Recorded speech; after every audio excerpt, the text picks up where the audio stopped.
I'm recording these words under some mental strain. I've run out of the drug that was calming my brain. By the end of tonight, I will surely be dead. Maybe then I'll escape all these things in my head. Though I've tried to forget it, I want you to know why I'd leap out this room to the streets down below. All my troubles began one particular trip when I supervised goods on a small merchant ship.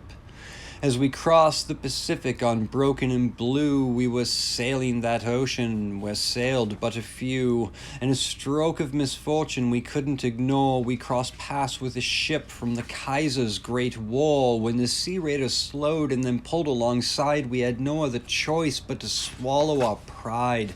We surrendered ourselves and our ship as a prize. I began to steal water and other supplies. After just a few days, having kept out of sight, I escaped in a boat in the midst of the night. I assumed I would surely be picked up once more, or be carried on currents to some distant shore. But with no navigation to show me the way, the equator was northward, was all I could say. After many long days with no rescue in sight, I began to lose hope. I had nightmares at night. Then one morning I awoke in a scene out of hell. There was slime and dead fish with a sinister smell. I'm not certain what happened. It seemed so absurd. I believed a volcanic eruption occurred.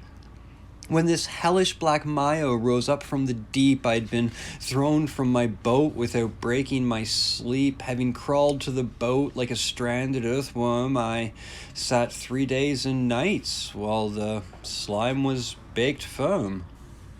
Without sign of the sea or direction to go, I felt hopelessly small in that landscape of woe. But then off in the distance I spied a small bump that I guessed was a hummock or some kind of hump. The monotonous island showed only that hill, so I went to explore. I regret it now still. After 3 days of walking, I paused for a rest just before I attempted my climb to the crest. Once the chill of the night had replaced the day's heat, I discovered a canyon laid out at my feet. I climbed into the rift by the gibbous moonlight, and I found at the bottom a breathtaking sight. In the depths of that canyon, thrown from the seafloor, there were carvings of things man has not seen before. Though the monolith shocked me, my senses returned when the water's dark surface had rippled and churned.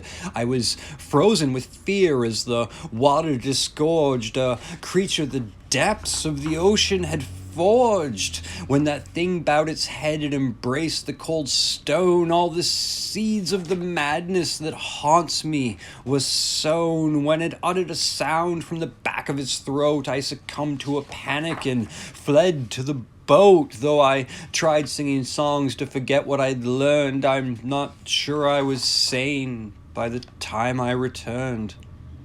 I got into the boat and I lay on the floor. I heard many strange things. I recall nothing more. The next thing I knew, I woke up in a bed. I'd been picked up adrift out at sea, the nurse said. I consulted an expert to share what I'd seen. He had no expertise about where I had been. So a last word of warning: for what it is worth, when the monsters arise, they will conquer the earth.